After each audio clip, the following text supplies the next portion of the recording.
जहां हम अंबर पांडे, एमी सिंह, विजयराज मल्लिका जी को सुनेंगे और इनके इस सत्र का संचालन करने के लिए मंच पर सादर आमंत्रित हैं अंजुम शर्मा। इस सत्र के पश्चात वाणी प्रकाशन के माध्यम से मिस्टिक अयोध्या कथित सम्मान, जो कि अरुण महेश्वरी जी, यतेंद्र मिश्र जी और अदिति महेश्वरी गोयल जी मंच के माध्यम से हम सभी को बताएंगे। तत्पश्चात श्री राम और अयोध्या इस विषय पर डॉक्टर चंद्र प्रकाश द्विवेदी जी, प्रज्ञा तिवारी जी, आशुतोष शुक्ला जी से बात करेंगे। उसके बाद कवि और गीतकार के साथ रूबरू रोशनी। इस सत्र में हम सुनेंगे ख्यात गीतकार प्रसून जोशी और यतेंद्र मिश्र जी को। नमस्कार। अब से कुछ देर पहले इस मंच पर जो सेशन हो रहा था जिसमें टेस्ट, टेक्सटाइल और टेल्स की बात हो रही थी, तो एक बहुत सुंदर बात कही गई कि विदेशों में अब भारत की ओर से होने वाले फेस्टिवल्स कम होते चले गए हैं। मुझे लगता है हमको इसे दूसरी तरह से भी देखना चाहिए कि जो फेस्टिवल एम्स्टर्डम में नहीं हो सकता है वो फेस्टिवल अयोध्या में हो रहा है, और ये अपने आप में बहुत बड़ी बात है। तो जो खान पान एम्स्टर्डम में जाना चाहिए था वो उल्टा भारतीय विविधता दिखाते हुए, उसकी विविधता और उसकी पौष्टिकता और उसका स्वाद दिखाते हुए वो छोटे छोटे शहरों में पहुंच रहा है। तो हर चीज़ की एक खूबी होती है, उसके नुकसान होते हैं, लेकिन बुनियादी तौर पर देखना ये चाहिए कि हम कितना ज़्यादा उसकी सकारात्मकता को देख रहे हैं। बहरहाल, गुरु रविंद्रनाथ टैगोर ने कहा था कि हर भाषा अपने भीतर एक संसार होती है, उसमें मनुष्य की आत्मा बसती है, और मनुष्य की तरह भाषाएं भौगोलिक सीमा में नहीं बनती। वो व्यक्तियों के संग ट्रेन में सीटी बजाती हुई, बसों में रुकती रुकाती हुई, हवाई जहाज़ में बादलों से बात करती हुई या पानी में गोते लगाती हुई एक शहर से दूसरे शहर और एक देश से दूसरे देश यात्रा करती है। खुशनसीबी है कि भारत जहां हम रह रहे हैं, भाषा यहाँ की सबसे बड़ी खूबसूरती है। कश्मीर से कन्याकुमारी और कच्छ से कोहिमा, हज़ारों भाषाएं, हज़ारों बोलियां यहाँ पर हैं और एक दूसरे से अलग होते हुए एक दूसरे के भीतर रची बसी हुई हैं। यानी भाषाएं अनेक हैं और भाव हमारा एक है। शायद इसीलिए हिंदी के कवि, राष्ट्र कवि रामधारी सिंह दिनकर ने लिखा था कि भाषा केवल संवाद का माध्यम नहीं है, संस्कृति की वाहक है। और ये बहुत खूबसूरत दिन है कि कल विश्व कविता दिवस था और आज हम इस मंच पर उस विविधता को दर्शाते हुए उस कविता को आज सेलिब्रेट कर रहे हैं। कल जब मालिनी जी को सुन रहे थे तो वो गीत और काव्य ही थे और उनके कंठ से वो स्वरबद्ध होकर यहाँ से निकल रहे थे। भक्ति परंपरा जो आज शाम को हम सुनेंगे विद्या शाह जी द्वारा, वो कुछ और नहीं है, वो काव्य ही है। संस्कृत के श्लोक, अवधी के दोहे, पंजाबी का सूफी काव्य या तमिल की संगम कविता, हर भाषा भारतीय आत्मा के किसी कोने का काव्य है और संगीत है। इसलिए मैं बधाई देना चाहता हूँ टाइमलेस अयोध्या के निदेशक श्री यतेंद्र मिश्र जी को कि उन्होंने इतनी सुंदर परिकल्पना की जिसमें भारतीय भाषाओं के कवि एक साथ इस मंच पर आकर आज आपके सामने बैठे हैं और अपनी कविताएं प्रस्तुत करेंगे। क्योंकि विविध भाषाओं का उत्सव मनाना दरअसल अपनी जड़ों को पहचानना है। हमारे बीच 3 कवि हैं आज। मलयालम से विजयराज मल्लिका जी, एक बार चाहूँगा ज़ोरदार तालियों के साथ उनका आप अभिनंदन करें। पंजाबी से एमी सिंह जी और हिंदी से अंबर पांडे। सबसे पहले मैं उस कवि को मंच पर आमंत्रित करना चाहूँगा जो केरल से हैं और सिर्फ कवि नहीं है बल्कि अपने आप में एक आंदोलन है। उन्होंने लेखन से कई रूढ़ियों को तोड़ा है, समाज के हाशिए पर खड़े ट्रांसजेंडर समुदाय की वो आवाज़ बनी है, उन्हें स्वर दिया है और साहित्य को नया आयाम दिया है। उनकी कविताएं देश के कई विश्वविद्यालयों में स्नातक और परास्नातक स्तर पर पढ़ाई जा रही हैं। वो न केवल कविता बल्कि फिल्मों के लिए गीत भी लिख चुकी हैं। उनके अब तक 9 काव्य संग्रह, 1 आत्मकथा और 1 कहानी संग्रह सहित कुल 11 पुस्तकें प्रकाशित हैं। तालियों के साथ स्वागत कीजिए अपनी आत्मकथा विजय वसंतम के लिए कई सम्मानों से सम्मानित अद्भुत कवि विजयराज मल्लिका जी का। केरल की धरती से आई हैं और अयोध्या में आई हैं, आपका फर्ज बनता है एक बार फिर से दोनों हाथ खोलकर उनका स्वागत कीजिए।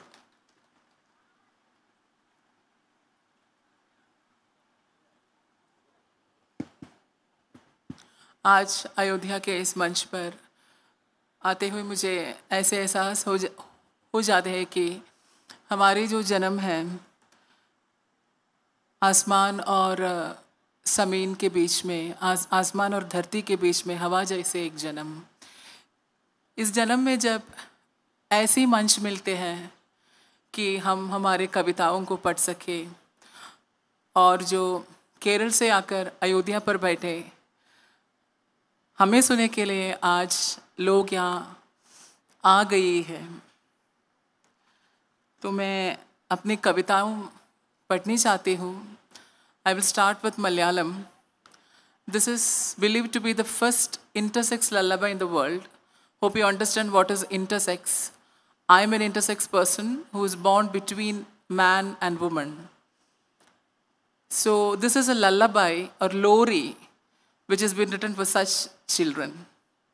ആണല്ല പെണ്ണല്ല കൺമണി നീ എൻ്റെ തേന്മണിയല്ലോ തേന്മണി, ആതുരയാമെൻ്റെ നീർമണി കണ്ടു കാലം നൽകിയ പൊൻകണി നീ, നന്മയും തിന്മയും വേർതിരിക്കണം കള്ളികൾക്കപ്പുറം നീ വളരേണം, പൊരുളിൻ്റെ പ്രതിബിംബമാകേണം നീ നീയായി തന്നെ നിറയേണം, മകനല്ല മകളല്ല മാരിവില്ലേ മാറോടു ചേർക്കുന്നു ഞാൻ നിന്നെ, നൽകുന്നു നിറുകയിലൊരുമ്മ ജന്മസാഫല്യത്തിൻ 100 ഉമ്മ, തളരല്ലേ തഴക്കെട്ട് നിന്റെ സ്വപ്നങ്ങൾ താങ്ങായി മാറട്ടെ നിന്റെ ജന്മം, ശാപമല്ല പാപമല്ല ഓമനെ നീ എൻ്റെ ജീവിതത്തിൽ വന്നുദിച്ച ഭാഗ്യതാരം ആദ്യതാരം നീ.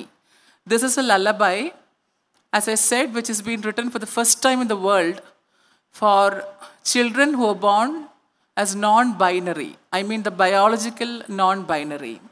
This poem have been translated to English, Hindi and Tamil, and they are part of many universities in Kerala and outside. The next poem is about Ardhanari. അർദ്ധനാരീശ്വരൻ പൂർണ്ണതയുടെ കരഘോഷങ്ങളിൽ വാഴ്ത്തപ്പെടുന്നു. അർദ്ധനാരികൾ അപൂർണതയുടെ ചതുപ്പുകളിൽ താഴ്ത്തപ്പെടുന്നു. ദേവൻ വിളങ്ങുന്നു, മർത്യർ എരിയുന്നു. ഇവർക്കിടയിൽ എവിടെയോ നീതി തൂങ്ങി മരിക്കുന്നു. ദൈവമായി പുനർജനിച്ചാൽ ജന്മം സഫലമാകുമോ? രാത്രികൾക്കൊപ്പം സുന്ദര സ്വപ്നങ്ങൾ കണ്ടുറങ്ങാനാകുമോ? This poem actually means about the god Ardhanarishwara is being praised, and the people like me, Ardhanaris, we are not being praised, but we have been thrown away from the society. So this is all about being a god and not being a god, being a human, what kind of humiliations that we are supposed to face in the society. Now, I would like to read a poem on Shigandi.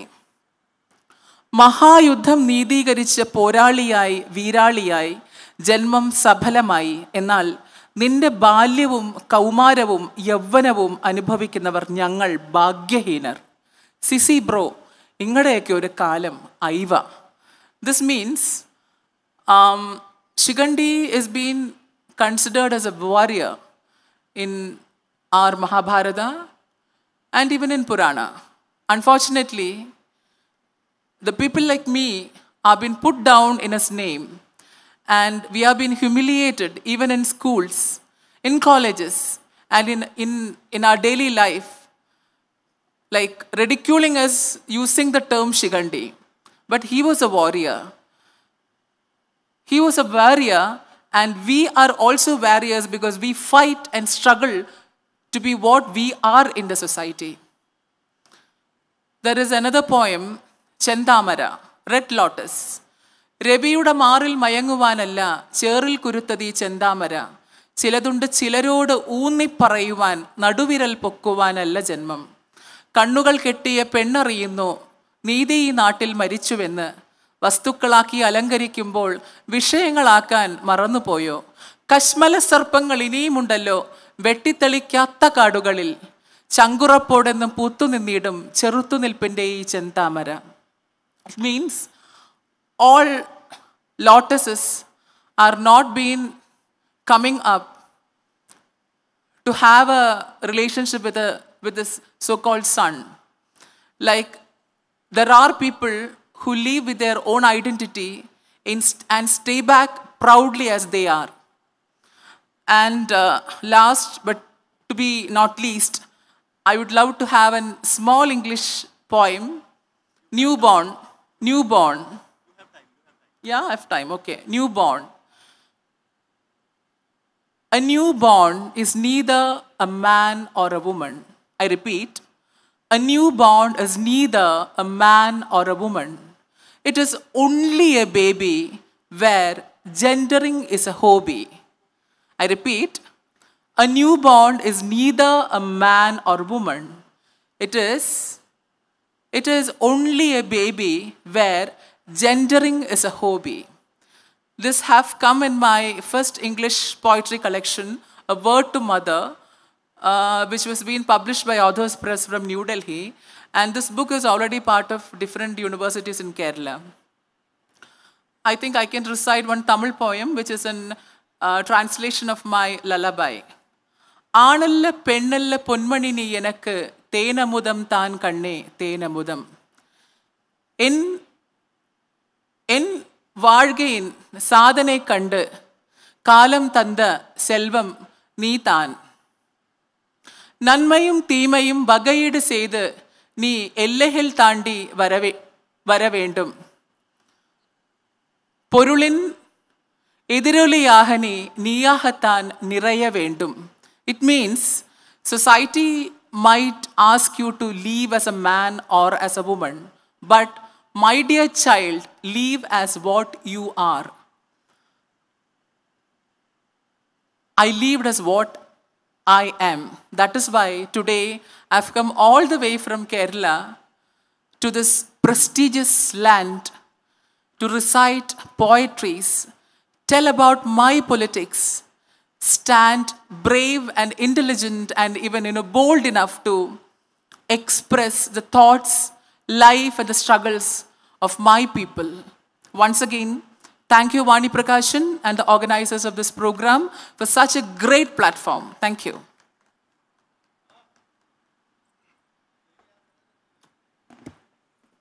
बहुत धन्यवाद विजय राज मल्लिका जी। Non binary में छपी पहली कविता अभी आपने सुनी और ललाबाई कहते हुए उन्होंने उस कविता का पाठ किया। जब इस कार्यक्रम की परिकल्पना हो रही थी तब ये सोचा जा रहा था कि क्या इन कविताओं का हिंदी अनुवाद भी हमें पढ़ना चाहिए, लेकिन फिर लगा कि अगर भाषाओं की विविधता को यहाँ पर हम लोग सेलिब्रेट कर रहे हैं और उस भाषा की संवेदना ही उस भाषा में आप तक ना पहुँचे तो फिर उस अनुवाद का कोई असर आपके ऊपर उस तरह से नहीं हो पाएगा। इसलिए उस भाषा के शब्दों को, उस भाषा की ध्वनियों को आपको उसके मूल में ही समझना चाहिए। भले ही वो समझ ना आए लेकिन वो भाव जो है वो आप अपने आप पहुंच जाता है। तो भाषा का बंधन नहीं होना चाहिए। साहित्य तभी पनपता है जब भाषाओं का सेतु बनता है और मुझे लगता है वो सेतु आज इस कार्यक्रम के माध्यम से बनाने का प्रयास यहाँ पर किया जा रहा है। तो पहला कविता पाठ आपने मलयालम भाषा में सुना और अब जिस धूप में हम लोग बैठे हैं उस धूप से जुड़ी हुई कुछ पंक्तियां मैं आपके सामने पढ़ रहा हूं और अगले कवि को आमंत्रित करूंगा। बाहर प्रचंड धूप और दिगंत में स्थिर हवाईयान, प्राणायाम से श्वास नली साफ और खुली हुई है, कोई आवाज़ नहीं। या एक और कविता पढ़ रहा हूं और आपको ये बताने का प्रयास कर रहा हूं कि अगले जो कवि आ रहे हैं वो किस तरह की कविताएं और किस तरह की भाषा का सृजन रचते हैं, सृजन करते हैं। धन्य यह यज्ञ भू जहाँ इसके चरण पड़े, नागों का भाग्यनय अग्निदेव से अधिक तेज है इसमें, क्योंकि जीव मात्र के प्रति है करुणा। स्वर्ण माणिक्य भूमि रथ गाय घोड़े हाथी नहीं लिए, पृथ्वी नहीं ली, लिया पृथ्वी का रक्षा का वचन। ये पंक्तियां उस कवि की हैं जो कुछ भी लिखे विस्मित करता है। एक ऐसे कवि जो पौराणिक चरित्रों से लेकर, घर के सामान से लेकर शहरों के सौंदर्य और लोक जीवन को नए और अनूठे ढंग से रचने और उसकी भाषा में उसे देखने का प्रयास करते हैं।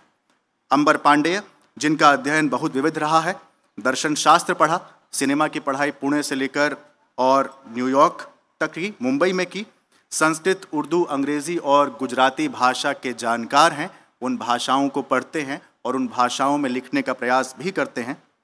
कविताएं लिख चुके हैं, कई कविता संग्रह हैं, कहानियाँ लगातार छप रही हैं और कहानियाँ लगातार बहसों को आमंत्रित भी कर रही हैं। इसके अतिरिक्त एक ट्रिलॉजी, एक उपन्यास त्रयी है जिसका पहला भाग आ चुका है और उसका दूसरा संस्करण प्रेस में है जिसका नाम है मतलब हिंदू। हर बार अपनी मेधा से अपने आप को चुनौती देने वाले, कुछ नया रचने वाले, नई पीढ़ी के सर्वाधिक चर्चित कवियों में से एक अंबर पांडेय को मैं आमंत्रित करता हूं। जोरदार तालियों के साथ उनका अभिनंदन कीजिए।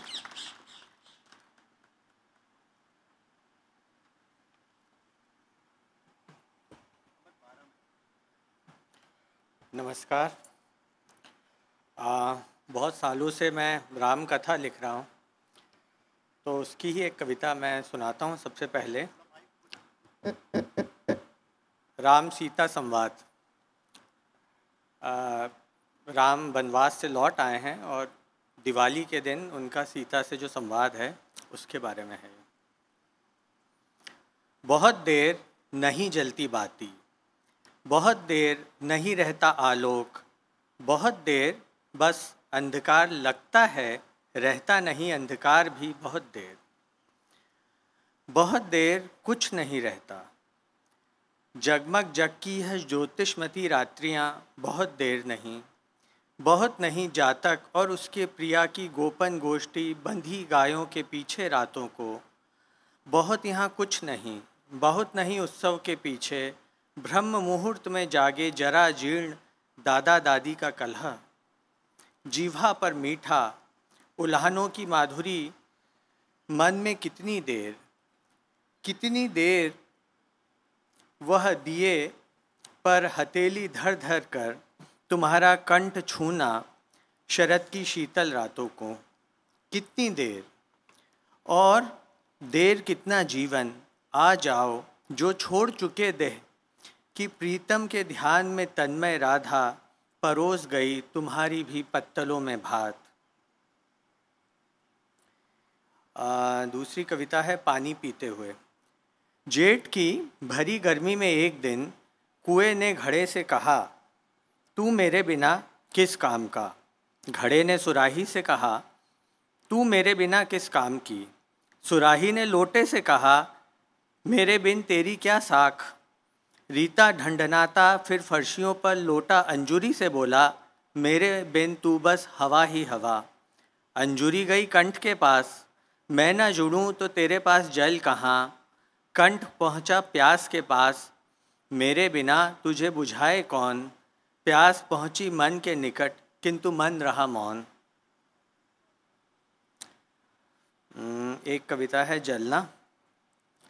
जलकर ही जानता हूँ चंदन काठ हूँ या कोयले की टाल हूँ। जलकर ही जानता हूँ प्रकाश होगा या धूम। संस्कृत साहित्य में विदग्धों की बड़ी धूम है। आचार्य पूछते हैं दूसरे आचार्य से, किसे माने विदग्ध, कौन है विदग्ध। वही जिसे दुख जला चुका, जो अभाव में भी आभार भाव से अहो अहो करता पार कर जाता है सूचि भेद तिमिर का समुद्र। जिसे दुख होता है, जिसे दुख घेरता नहीं, जो प्रहलाद की भांति अग्नि से निकल आता है ज्यों का त्यों।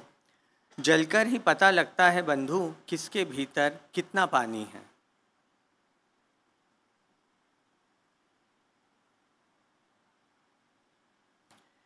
एक कविता है संवाद, उमा महेश्वर संवाद। कंठ के ऊपर शीश की तरह सभी को उठाना ही पड़ता है दुख। फिर जिसके ललाट पर आनंद लिखा हो उसे नहीं मिलता सुख। जिसे अमृत दे रहा हो ब्रह्मांड, उसका छीन लेता है रसगुल्ला देने से पूर्व। और सबसे अधिक रीतता है मनुष्य दुख में ही। लोन खाई भीत सा गिर जाता है, यह लोन विशुद्ध होते होते बना है लावण्य। इसलिए उमा दुख से मत डरना, इसे धारण करना रुद्राक्ष के मोटे कंठे की तरह। सोते आधी रात को गढ़ेगा ये हृदय पर, तुमसे गाढ़ आलिंगन में छप जाएगी इसकी छवि मेरे वक्षस्थल पर। जैसे प्रेमी दे देता है अपना दुख अपने प्रेमी को, जिससे हम प्रेम करते हैं वह इतना दुख देता ही इसलिए है क्योंकि वही दे सकता है आनंद, वही देता है मृत्यु, क्योंकि वही देता है हमें जन्म अपनी जननी के बाद दूसरा। और एक आखिरी कविता मैं पढ़ता हूँ, जो है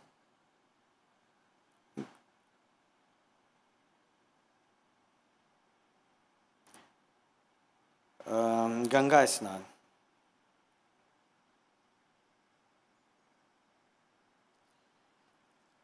मेरी नानी को गंगा स्नान का बड़ा चाव था। मेरे बाबा भी चाहते थे गंगा में लगाना डुबकी। मेरी दादी नहाना भी नहीं चाहती थी, वह नास्तिक थी। और मेरे नाना तो भागीरथ के गंगा लाने से पूर्व ही स्वर्ग सिधार गए थे।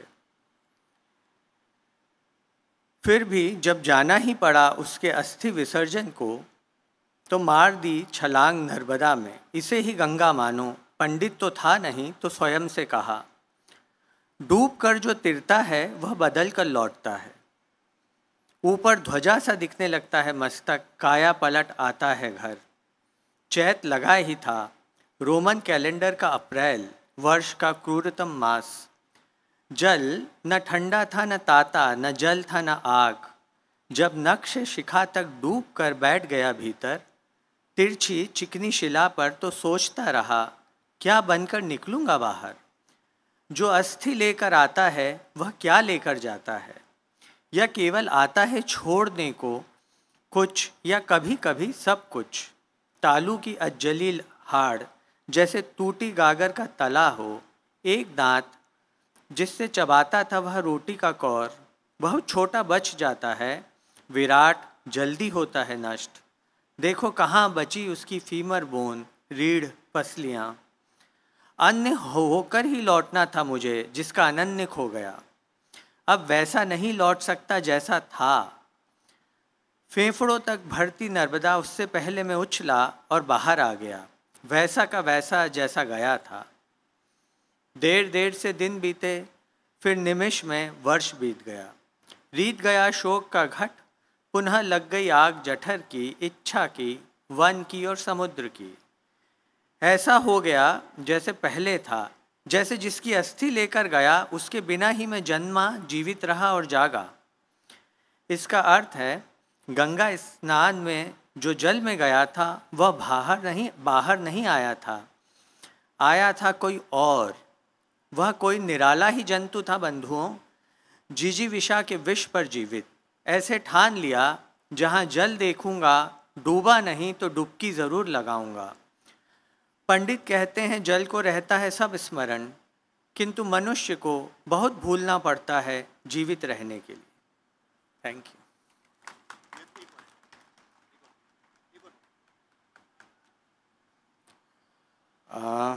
मैं इतनी कविता लेके आया था, इन्होंने मुझसे कहा कि आप एक कविता और पढ़ें, तो एक कविता मैं वो राम कथा में से ही पढ़ देता हूँ। कविता का शीर्षक है राम केली। चांदी के तालपत्र और कंठभूषा ही है राम केली के गूढ़ साक्षी। सिया के संग का समाचार बस नीम के कुंडलों और तुलसी की माला को ज्ञात है, जो राम ने उतारे नहीं थे। फिर सायंकाल से अनुज बूझते राम का शरीर अति श्याम होता जाता। केशों के ऊपर जो बंधा चोल ढीला पड़ जाता था, वह कृष्णचंद्र जैसे दिखने लगते। लक्ष्मण दूर मचान पर सोने चले जाते, उतनी दूर जाते जितनी दूर गाय के रंभाने का स्वर जाता है। घन गुल्म ऋषि नक्षत्र कीट पतंगे परेवे छोड़ जाते। उमा का कंधा पकड़ शंभु भी हिमालय चले जाते। कोई रहता नहीं, यह रस रहस्य गूढ़ है। भीतर से इन विल्व फलों की दशा जड़ भगत आदि शंकराचार्य कोई नहीं जानता।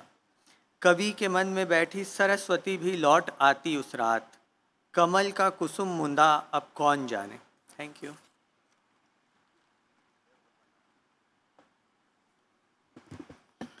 बहुत धन्यवाद अंबर। थोड़ी देर पहले मैं जिस पंक्ति का इस्तेमाल कर रहा था कि हर बार अपनी ही मेधा को चुनौती देते हुए चलते हैं और कुछ नया रचते हैं और अपनी भाषा से हर बार विस्मित करते हैं, और हर रंग को, शहर को, सौंदर्य को अनूठे ढंग से देखने का प्रयास करते हैं। और हमारे पीढ़ी के बहुत चर्चित कवि हैं अंबर पांडे, जिन्होंने एक बात अपनी कविता की पंक्ति में बहुत मार्के की कही कि जलकर ही पता चलता है बंधु किसके भीतर कितना पानी। और जब कविता लिखते हैं तो तब भी कविता के भीतर डूबकर ही पता चलता है कि वो कविता किस तरह से रची गई होगी। चूँकि भाषाओं की विविधता का ये उत्सव हम लोग मना रहे हैं और भारतीय कविता की बात कर रहे हैं, मलयालम में अभी आपने विजयराज मल्लिका जी को सुना, उसके बाद आपने हिंदी में अंबर पांडेय को सुना। अमृता प्रीतम ने एक जगह लिखा है कि हर बोली में जीवन की कहानी है और हर कहानी में किसी बोली की खुशबू बसी होती है। इसलिए अब मैं आपको एक ऐसी कवि और लेखिका से परिचित कराने जा रहा हूँ जिन्होंने पंजाबी भाषाओं में अपनी रचनाएं रची हैं। भावनाओं की गहराई है, जीवन के तमाम अनुभव हैं, जीवन की सच्चाइयाँ हैं, शहर को देखने की उनकी भी एक अलग दृष्टि है क्योंकि वो चंडीगढ़ में रहती हैं, और शब्दों का और बोलियों का जो जादू है वो उनकी कविता में आपको एहसास उसका होगा। एमी, जो सिंगिंग ओवर बोन्स जैसी पहली कविता संग्रह की रचयिता हैं, उनका मानना है कि कविता न केवल हमारे भीतर के दर्द को सहलाती है बल्कि प्रतिरोध और स्मृति का माध्यम भी बनती है। प्रेम है, बिछोह है और हमारे रोज़मर्रा के छोटे छोटे प्रतिरोध या विद्रोह बड़ी सुंदरता से उनकी कविताओं में उतरते हुए चली जाते हैं। जब वो लिख रही होती हैं या जब नहीं लिख रही होती हैं तब जीवन को गहराई से देख रही होती हैं, पुरानी कहानियों को नए अंदाज में कहने की कोशिश कर रही होती हैं और दूसरों के भीतर छुपी आवाज़ को पहचानने और उकेरने के लिए अपने भीतर वो स्थान रच रही होती हैं। एक शेर है, मैं शायर का नाम भूल रहा हूँ, लिखते हैं कि मैं दरिया हूँ मगर बहता हूँ मैं कोहसार की जानिब, मैं दरिया हूँ मगर बहता हूँ मैं कोहसार की जानिब, मुझे दुनिया की पस्ती में उतर जाना नहीं आता। यानी कि वो नदी है और लेकिन वो पहाड़ की तरफ बह रही है, उल्टा बह रही है। एमी उन्हीं लोगों में से हैं जो कहती हैं कि नदी कहाँ किससे मिलती है इससे मतलब नहीं होना चाहिए, मतलब इस बात से होना चाहिए कि उसका स्रोत कहाँ है। इसलिए वो लिखती हैं, जदों भी किसे नदी दे किनारे चली तां, जदों भी किसे नदी दे किनारे चली तां उस दे सरोत तक पहुँचना चाहिए, जिमें कोई बच्चा माँ दे गर्भ विच मुड़ जाना चाहुंदा है घर दा नक्शा तलाशण। तो तालियों के साथ स्वागत कीजिए पंजाबी भाषा की लेखिका एमी सिंह का।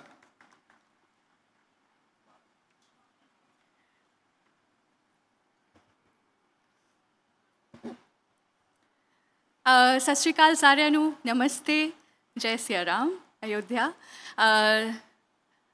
सबसे पहले तो मैं शुक्रिया करना चाहती हूँ कि आपने यहाँ पे बुलाया। ये मैं पहली बार आई हूँ आपके शहर। मलयालम में सुना, हिंदी में सुना और मुझे लगता है कि हर भाषा का अपना एक सुर है, अपनी एक ताल है, अपना एक भाव है और वो महसूस किया यहाँ पर बैठकर। और आज की दोपहर बहुत बहुत आनंदमयी हो गई मेरे लिए। मैं पंजाबी में 4 कविताएं आपके लिए पढ़ूँगी और उसके बाद अगर वक्त रहा तो अंग्रेज़ी में एक कविता पढ़ूँगी। और मुझे ऐसा लगता है हिंदी पंजाबी बहने बहने हैं, तो शायद आपको ट्रांसलेशन की ज़रूरत नहीं पड़े, शायद आप पंजाबी को पंजाबी में बड़े आराम से समझ लें। फिर भी मैं धीरे धीरे पढ़ूँगी, लेकिन मुझे आपका साथ चाहिए। मुझे पता चलना चाहिए कि आप सुन रहे हैं। तो मुझे कैसे पता चलेगा कि आप सुन रहे हैं? तालियों से पता चलता है, वाह से पता चलता है, आह से पता चलता है।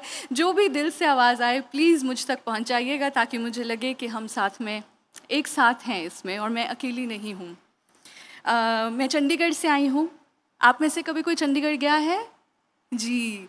तो चंडीगढ़ में ना बसंत और बहार के मौसम में भी हर वक्त पेड़ से फूल पत्ते गिरते रहते हैं।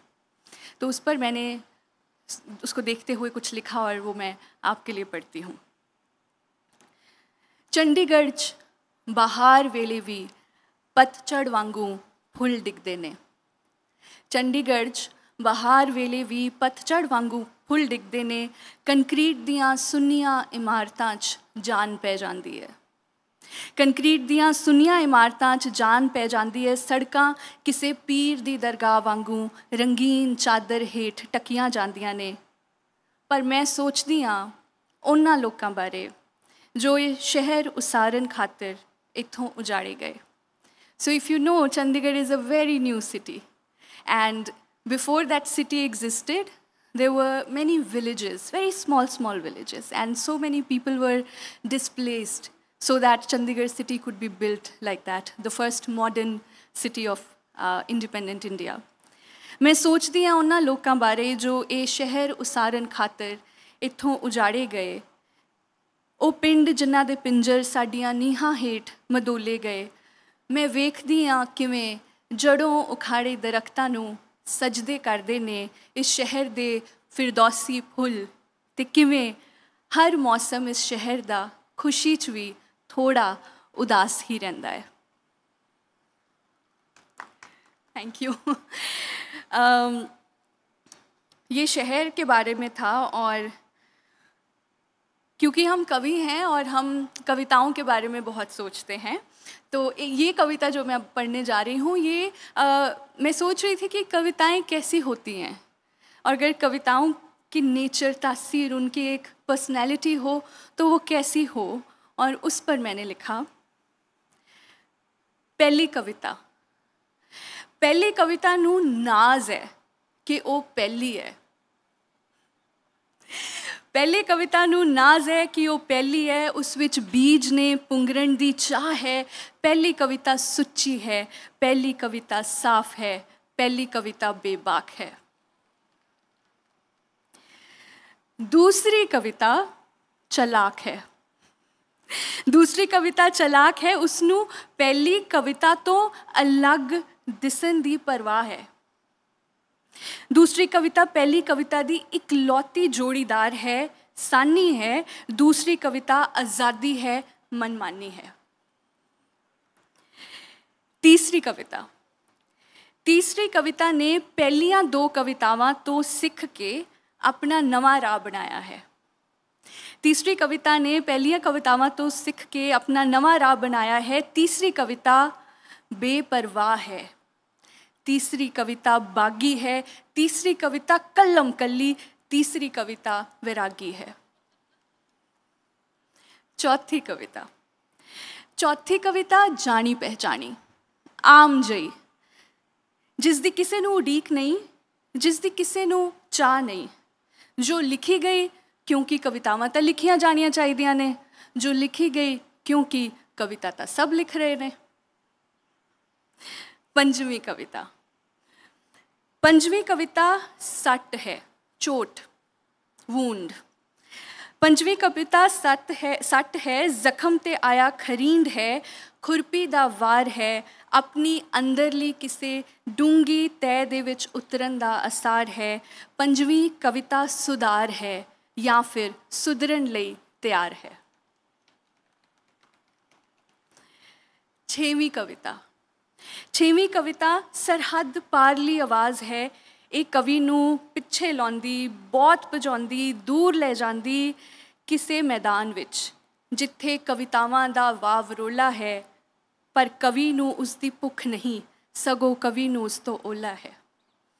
Some poems they call out to you, but they are damn difficult to write, because उन कविताओं में ना कोई सच्चाई होती है आपके बारे में, या आप जिस शहर के बारे में लिख रहे हैं उसके बारे में, और उस सच्चाई से आप वाकिफ़ नहीं होना चाहते। सो ये वो मैदान है, वो कवि को वहाँ ले जाती है।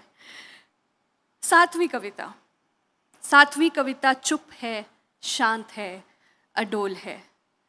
सतवीं कविता नदी में उतरते गुरु का विस्माद है, धड़कन में थिरकती है। मैं हिंदी में पढ़ने लगी हूँ, आपने देखा। I've started translating on the go. सतवीं कविता चुप है, शांत है, अडोल है। सतवीं कविता नदी च उतरदे गुरु दा विस्माद है। सतवीं कविता अनहद है, अनाद है, धड़कन च थिरकदी, लूआं च लिशकदी। सतवीं कविता बोली है, सुन नहीं सकती। सतवीं कविता बोली है, ए निरा नूर है। सतवीं कविता इस दुनिया तो बहुत बहुत दूर है। आठवीं कविता, फिक्र ना करे 10 ही हैं। 8वीं कविता कदी नहीं लिखी गई। 8वीं कविता कदी नहीं लिखी गई, लिखी जा भी नहीं सकती। Some poems are like that. You want to write them, but they are too much to write about. And I think वो सिर्फ हमारे अंदर ही रह जाती हैं। 8वीं कविताओं की पर्सनैलिटी वैसी है। 9वीं कविता, 9वीं कविता बहुत विशाल है। बुद्ध वांगू जगदी है, माई भागो वांगू मगदी है, हीर वांगू गाई जाती है, रहंदी दुनिया तक सुनाई जाती है। 9वीं कविता हर ज़बान दा पहरावा पहन के कुल धरती ते विच जाती है, कुदरत विच रिस जाती है। 9वीं कविता नवी है, बिल्कुल पहली कविता वांगू। 9वीं कविता नवी है, बिल्कुल पहली कविता वांगू। दरअसल 9वीं कविता लिखवाण खातिर ही कवि तो लिखवाई जाती है पहली कविता। दरअसल 9वीं कविता करके ही कवि तो लिखवाई जाती है पहली कविता। ते 10वीं कविता लिखी जा रही है। 10वीं कविता लिखी जा रही है, लिखी जाएगी जद हो जाएगा कवि अपनी कविता च विलीन। समझ आ रही है ना, पंजाबी है हिंदी की बहन। जी, तो आपको मैंने अपने शहर पर एक कविता सुनाई, मैंने आपको कविताओं पर एक कविता सुनाई। अब मैं सोच रही हूँ आपको घर पर एक कविता सुनाऊं। जी, उससे पहले एक छोटी सी नज़म है। काजल, पंजाबी में कहते हैं सुरमा। सुरमा लगाते हैं आप? कभी ऐसा हुआ है आप काजल लगाए बिना घर से निकले और आपको किसी ने बोला बीमार हो क्या? Happens no? So I was going through that phase. जब मैं काजल लगाना छोड़ दिया था तो सब मुझसे पूछते थे ठीक है, सोई नहीं है, तबीयत ठीक है, ऐसे ऐसे। तो ये ख्याल आया कि जदों मैं ਅੱਖਾਂ 'ਚ ਸੁਰਮਾ ਪਾਉਣਾ ਛੱਡਿਆ ਤਾਂ, ਜਦੋਂ ਮੈਂ ਅੱਖਾਂ 'ਚ ਸੁਰਮਾ ਪਾਉਣਾ ਛੱਡਿਆ ਤਾਂ ਸਭ ਨੂੰ ਮੈਂ ਬਿਮਾਰ ਜਿਹੀ ਲੱਗੀ। ਜੋ ਵੀ ਮਿਲਦਾ ਪੁੱਛਦਾ ਤੂੰ ਠੀਕ ਹੈ। ਸ਼ਾਇਦ ਹੀ ਕਿਸੇ ਨੇ ਸੋਚਿਆ ਕਿ ਸੁਹੱਪਣ ਦੇ ਦੁਨਿਆਵੀ ਮਾਪਦੰਡਾਂ ਤੋਂ ਪਰੇ ਕਿਵੇਂ ਲੱਗਦੀਆਂ ਨੇ ਇੱਕ ਕੁੜੀ ਦੀਆਂ ਅੱਖਾਂ। ਸ਼ਾਇਦ ਹੀ ਕਿਸੇ ਸੋਚਿਆ ਕਿ ਸੁਹੱਪਣ ਦੇ ਦੁਨਿਆਵੀ ਮਾਪਦੰਡਾਂ ਤੋਂ ਪਰੇ ਕਿਵੇਂ ਲੱਗਦੀਆਂ ਨੇ ਕੁੜੀ ਦੀਆਂ ਅੱਖਾਂ। ਕਿਸੇ ਦਾ ਮਨ ਪਰਚਾਉਣ ਤੋਂ ਬਾਹਰ ਕੀ ਹੁੰਦਾ ਹੈ ਠੀਕ ਹੋਣ ਦਾ ਮਤਲਬ। ਕਿਸੇ ਦਾ ਮਨ ਪਰਚਾਉਣ ਤੋਂ ਬਾਅਦ ਕੀ ਹੁੰਦਾ ਹੈ ਠੀਕ ਹੋਣ ਦਾ ਮਤਲਬ, ਜਾਂ ਫਿਰ ਹੋਰ ਕਿਸ ਸ਼ੈ ਲਈ ਥਾਂ ਹੈ ਮੇਰੀਆਂ ਅੱਖਾਂ ਵਿੱਚ। ਪਰ ਕਿਸੇ ਨੂੰ ਸਫਾਈ ਦੇਣ ਜਾਂ ਸਵਾਲ ਦੇ ਜਵਾਬ ਦੇਣ ਦੇ ਬੋਝ ਤੋਂ ਬਾਹਰ ਮੈਂ ਆਪਣੇ ਆਪ ਨੂੰ ਬਹੁਤ ਸੋਹਣੀ ਲੱਗੀ ਤੇ ਮੈਂ ਠੀਕ ਹਾਂ ਕਹਿ ਕੇ ਅੱਗੇ ਵੱਧ ਗਈ।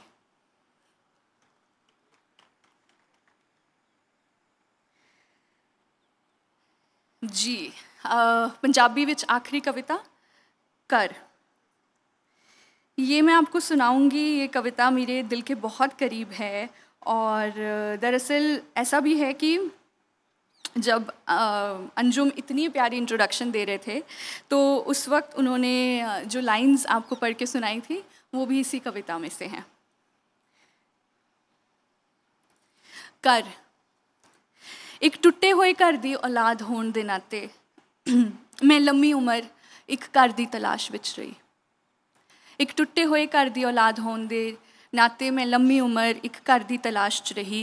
दरख्तां दियां उच्चियां मजबूत टाहनियां मैनू प्यो दियां उन्हां बावां वर्गियां लगदियां जिस विच सिमट जाना ही सलामती का सबूत हुंदा है। जदों भी किसी नदी के किनारे चली तो उसके स्रोत तक पहुँचना चाहया, जिमें कोई बच्चा माँ के गर्भ विच मुड़ जाना चाहता है घर का नक्शा तलाशन, क्योंकि माँ का गर्भ हम सब का पहला घर होता है। कदे मैं पंछी हुई जो सुनिया सी सिर्फ तिनकियां नू जोड़ जोड़ के बना लेंदे ने अपना घर।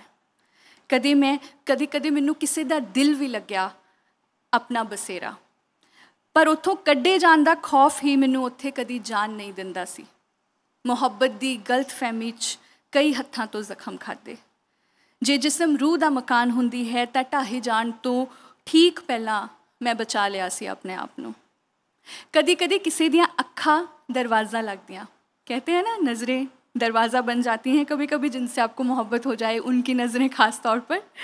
किसी ਦੀਆਂ ਅੱਖਾਂ ਕਦੇ-ਕਦੇ ਦਰਵਾਜ਼ਾ ਲੱਗਦੀਆਂ ਤਾਂ ਮੈਂ ਉਹਨਾਂ 'ਤੇ ਦਸਤਕ ਦਿੰਦੀ, ਪਰ ਬਹੁਤ ਸਾਰੇ ਦਰਵਾਜ਼ੇ ਸਿਰਫ ਬਿਆਬਾਨ ਵਿੱਚ ਖੁੱਲ੍ਹਦੇ ਤੇ ਮੈਂ ਫਿਰ ਬੇਘਰ ਹੀ ਰਹਿ ਜਾਂਦੀ। ਮੈਂ ਫਿਰ ਬੇਘਰ ਹੀ ਰਹਿ ਜਾਂਦੀ। ਫਿਰ ਕਵਿਤਾਵਾਂ ਲਿਖਣ ਲੱਗ ਪਈ। ਜਦ ਕਵਿਤਾਵਾਂ ਲਿਖਣ ਲੱਗ ਪਈ ਤੇ ਕਿਰਾਏ ਦੇ ਮਕਾਨਾਂ ਵਾਂਗ ਉਹਨਾਂ ਨੂੰ ਬਦਲਦੀ ਰਹੀ। ਜਦੋਂ ਉੱਥੇ ਵੀ ਨਾ ਰਹਿ ਸਕੀ ਤਾਂ ਸੋਚਿਆ ਆਪਣਾ ਇੱਕ ਘਰ ਬਣਾਉਂਦੀ ਹਾਂ। ਜ਼ਿੰਦਗੀ ਦੀ ਤਕਸੀਮ ਵਿੱਚ ਕੁਝ ਪੁੰਗਰਨ ਦੀ ਗੁੰਜਾਇਸ਼ ਸੀ, ਮੈਂ ਮਾਲੀ ਬਣ ਗਈ।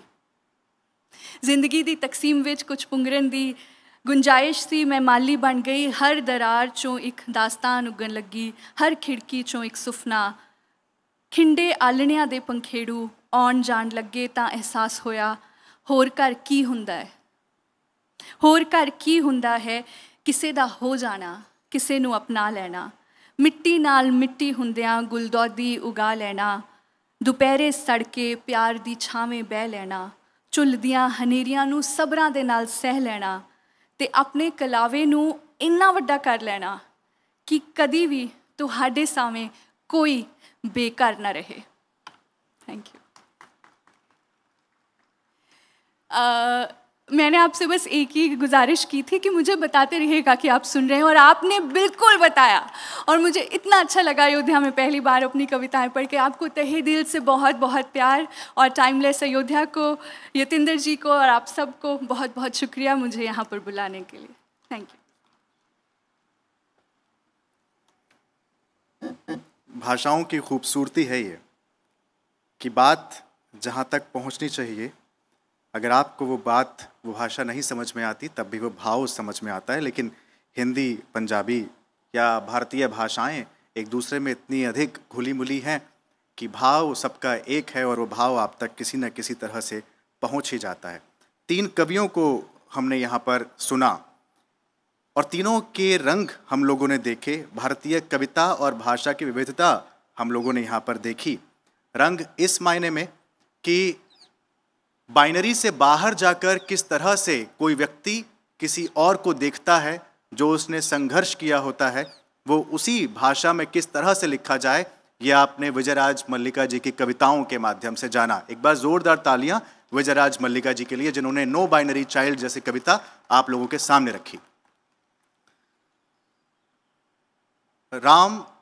श्री राम के ऊपर किस तरह से नए ढंग से लिखा जा सकता है, शहरों को किस तरह से देखा जा सकता है, धूप को किस तरह से देखा जा सकता है, पौराणिक चरित्रों को नए ढंग से किस तरह से उसी की भाषा में देखा जा सकता है, ये तमाम चीज़ें आपके सामने हमारे समय के अत्यंत मेधावी कवि और अत्यंत लोकप्रिय कवि अंबर पांडेय की आवाज़ में आपने सुना। हिंदी के कवि हैं और फिलहाल मतलब हिंदू जैसे उपन्यास त्रयी के पहले भाग को लेकर चर्चा में है, जिसका दूसरा संस्करण प्रेस में है। पंजाबी भाषा में आपने चंडीगढ़ पर कविता सुनी। आपने सुना कि पहली कविता नू नाज हुंदा है कि वो पहली है। तो पहली कविता से लेकर 10वीं कविताएं आपस में किस तरह से संवाद करती हैं, ये एक तरीके का नया स्वर था। कम से कम हिंदी में इस तरह की कविताएं तो हम लोगों ने नहीं ही सुनी, और इसलिए ये बेहद ज़रूरी है कि इस तरह के आयोजन किए जाते रहें कि एक भाषा के कवि को पता लगे कि दूसरे भाषा का कवि अपनी भाषा में क्या रच रहा है।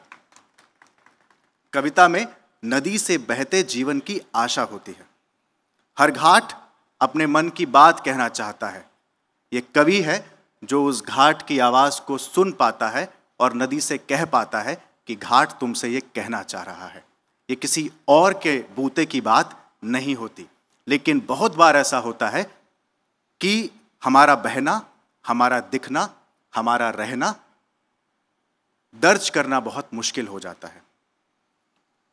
बहुत सा ऐसा अनदेखा, अनजाना और अनसुना सा होता है जो हम किसी से नहीं कह पाते, और तब साहित्य वह रिक्तता को भरता है। ऐसी ही रिक्तता भरी विजयराज मल्लिका जी ने अपनी कविताओं के माध्यम से। मैं वाणी प्रकाशन की CEO अदिति माहेश्वरी गोयल जी से अनुरोध करूंगा कि वो मंच पर आएं, क्योंकि उनकी नई किताब है जिसका हिंदी ट्रांसलेशन है मैंने तुम्हारा क्या बिगाड़ा है। एक बार मैं चाहता हूं कि वो सब लोगों के सामने हम देखें। मैं अनुरोध करूंगा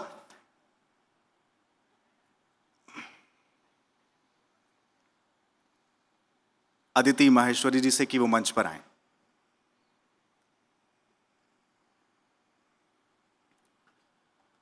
भाषाएं संस्कृति की वाहक किस तरह से बन सकती हैं, ये हम लोगों ने इस माध्यम से जाना, और कितना ज़रूरी होता है ये आपको हर तरीके के फेस्टिवल में नहीं दिखेगा। जो आज यहाँ पर हुआ कि 3 अलग अलग भाषाओं के कवि हमारे बीच में रहे।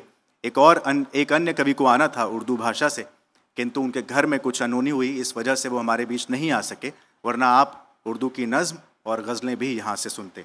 हमारे बीच अदिति आ चुकी हैं। मैं अनुरोध करूँगा सभी से कि मैं भी आ रहा हूँ।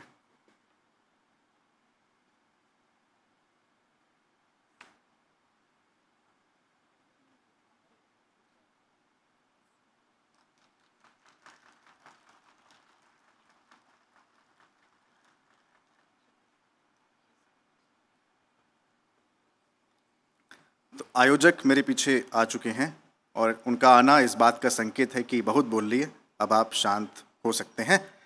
तो एक बात कहकर मैं इस मंच से आप सभी का धन्यवाद ज्ञापित करूंगा कि जब आयोजक खुद बहुत अच्छे आला दर्जे के कवि हों, बहुत अच्छे संगीतज्ञ हों, संगीत के जानकार हों, उसके स्कॉलर हों, और उन्होंने ऐसी कविता लिखी हों जिनको पढ़कर विस्मित हुआ जा सके, तब वह आम तौर पर मुँह नहीं छोड़ पाते कि वो मंच पर ना बैठें।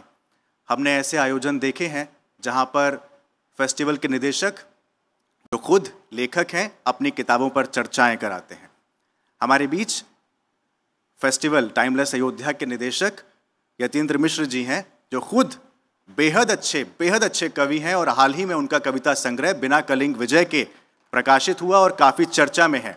ये जानते हुए कि वो अच्छे कवि हैं, मैंने उनसे इस बात के लिए अनुरोध किया कि हमारे मध्य 3 कवि हैं, आप भी आकर बैठिए। तो उन्होंने कहा कि आयोजक अगर खुद मंच पर आकर बैठे और अपनी कविताएं सुनाए तो उससे ख़राब बात कुछ हो नहीं सकती।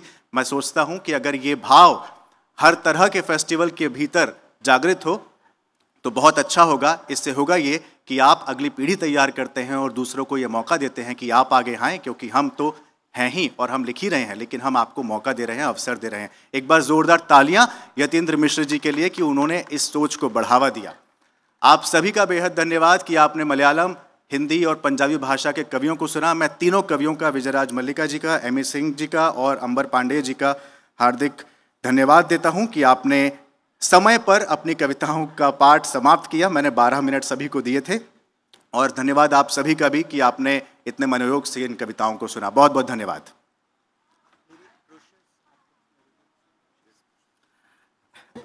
अंजुम शर्मा जी ने मेरा सारा काम कर दिया और मेरी ज़िंदगी बहुत आसान कर दी है उन्होंने। उनके प्रति मैं विशेष आभार व्यक्त करता हूं, क्योंकि सत्र संचालन करना बहुत बहुत महत्वपूर्ण भूमिका है, जिसे बहुत कम लोग बहुत सरीखे से सम पर ला सकते हैं। मैं अनुरोध करता हूं हमारे बीच उपस्थित मैडम कनक रेखा चौहान जी, जो कि मेटाफर लिटरेचर फेस्टिवल लखनऊ की निदेशक हैं, उनसे मैं अनुरोध करता हूं कि वो मंच पर आएँ। मैं अनुरोध करता हूं सम्मान्य अदिति माहेश्वरी गोयल जी से, वाणी प्रकाशन समूह की CEO होने के साथ साथ टाइमलेस अयोध्या मिस्टिक अवार्ड्स की वो डायरेक्टर हैं, और timeless Ayodhya literature and arts festival की वो गिफ्टिंग पार्टनर भी है। मैं उनसे अनुरोध करता हूं कि मंच पर आएँ एवं हमारे सभी सम्मानित कवि जन को सम्मान वस्त्र प्रदान कर उनका अभिनंदन करें। कि मैं यार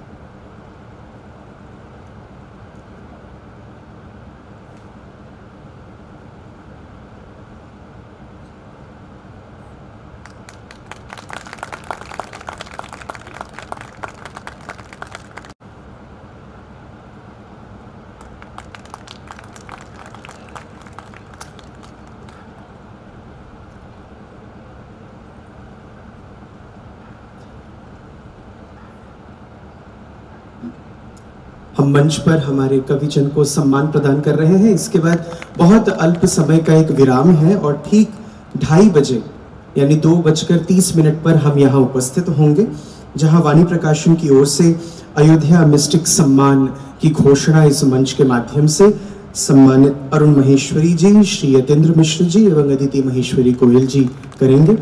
और उसके बाद 3 बजे से सत्र होगा श्री राम और अयोध्या, जहां हम डॉक्टर चंद्र प्रकाश द्विवेदी जी को, प्रज्ञा तिवारी जी को बातचीत करते हुए सुनेंगे आशुतोष शुक्ला जी के साथ।